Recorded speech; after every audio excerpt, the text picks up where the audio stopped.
How you doing? My name is Tyra Bagley. I am today doing a role-playing activity with Kevin, who will be playing Jordan for our 280, well, for mine, 285 class. Also for 285 class. Hey, Jordan. It's really good to see you again. How have you been holding up since our last session? I've been good, Tyler. I've been good. Working, I worked through some things this week, so since our last session, so I'm definitely in a better place. That's good to hear. You've been putting in a lot of work managing your stress in healthier ways. I'm proud of you. So today's session is going to be a little different. It's actually our final one together. I thought we could use this time to look back at the goals we've set, talk through the progress you've made, and then plan for how you'll keep things going after this. How does that sound? Sounds pretty good. Okay. Awesome. And just to let you know, it's normal to have mixed feelings about ending therapy or when support sessions come to an end. My goal is to help you walk away feeling confident and supported. You have anything to say? I mean, I am a little nervous. What happens when I hit a rock or a hard place, but I'm pretty sure by the end of this we'll be able to figure that out. Yes, and we remember, Jordan, we've utilized some of our tools, and I'm still going to be here to support you. But, I'm confident that you can do this. Okay. So when we first started meeting, you mentioned you really felt overwhelmed at work and wanting better ways to carry wanting to stop carrying that stress home with you. You also said you wanted to find better ways to unwind instead of zoning out and shutting down. Does that feel like the right description of what brought you here? Definitely. Okay, cool. All right, that's progress right there. What's been different for you lately? Um, I've been more mindful of kind of pushing away from the table, not like used to when I was even when I was on lunch break, I would still be working, or when I left, I would still be working. But now I find like on my lunch break, I just pretty much disconnect and I go out into my car, might take, even though it's like I have a 40-minute lunch, I'll find somewhere to go, or I might just walk around the neighborhood of my job just to kind of clear my mind. And that's where I choose to eat, like away from work. And then even at home, so just to leave all my work, I leave my work computer at work just so I'm not tempted to do any work at home because I don't have access to it. So our systems are really built like that where you can't access them from outside or outside devices. You have to have your device to work. So I leave it at home. I leave it at work, and just so I'm again, it doesn't become too overwhelming. Also, started journaling at night instead of like scrolling through my phone, kind of because me scrolling through my phone sometimes would trigger my like, oh, maybe I can use this for work, or maybe how would this translate to work? So I've been real mindful of doing that. So I would try to journal on everything but work. Okay, I love that. I love that. Those are awesome techniques. You've built in self-care moments throughout your day instead of waiting until you feel completely drained. Kudos to you. On a scale of 1 to 10, how confident do you feel you're managing stress when work gets hectic? I would say about eight, between 8 and 10. Some days are better than the other, but I think I got a pretty good management on it. But I would say most of the time it's right around a 9. I still have sometimes I think about work. I still think about work, but then automatically I'll think and then I'll stop.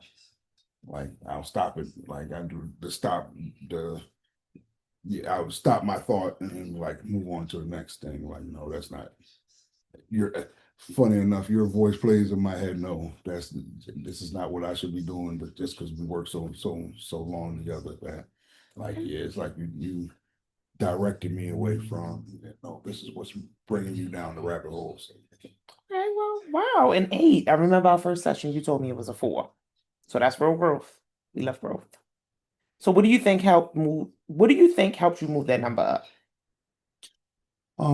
Just again being mindful of the work that we've done, stopping when I know like when some of my moods and my stress, like because of the stress is kind of getting to me when I notice a swing and not being able to enjoy certain things, it kind of triggers that response and then I'm able to circle back and okay, might be time for a break or step away from the table and just continuing to be mindful of that definitely helps me not be as stressed. Okay, that's extremely powerful. Setting boundaries is one of the hardest parts of stress management. So you've developed more self-awareness and you've recognized early warning signs before things get too heavy. So again, kudos to you. That awareness means you've moved through the stages of change, from contemplation to action and now into maintenance. You're not just learning about coping skills, but you're living them. Okay, so that's really the goal, right? Is to get us in maintenance. Mhm. So we've kind of realized where we're going. Okay, so maintenance doesn't mean that life is stress-free. It means you have to trust yourself to handle it differently. Mhm. So if you had to pick a few tools to help, if you had to pick a few tools that help you the most, what would you say? Mm, Um, I would say the stopping of the negative thoughts, the using the pushing away from the table, also being able to talk out my feelings, just to being able to identify them so I can address them. Those are some of the tools um that really helps me kind of my stress management. It's great. Those are really helpful tools. And those are things that helps make those changes sustainable. So, okay, Jordan, before we wrap it up, how are you feeling about this being our last session? Um, I'm a little nervous. I'm mixed feelings. I would say I'm a little nervous because um I know sometimes in my I might it might not go as planned or something like that. I might be having a super rough day or something like that. And um who am I gonna call when that happens? But I think we built such a good foundation that I can figure it out, or not just I have to talk to you. I can talk to one of my close friends or something like that about it. I can talk to my partner about it. I can talk to somebody just to kind of let them know I'm stressed, and it kind of helps me push away and being able to identify that. So that was something that I was had mixed feelings about, but I think I'm at a stage where I should be good. Good. You can lean into your support network. And I'm glad that you've been able to build it, maintain it, and lean into it. Remember, everyone's here to help. Okay. So that's a really good sign that you feel like you're ready. You gain insight, confidence, and a set of strategies that fill your life.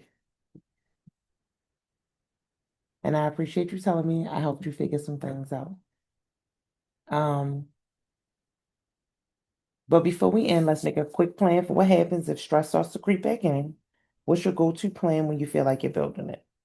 I know you said something about journaling and kind of stepping away from, work, leaving your work computer at home, leaning into your village. Are there any other things that you might want to use? If not, then that's perfectly okay. Because what you have is more than enough, actually. Yeah, I think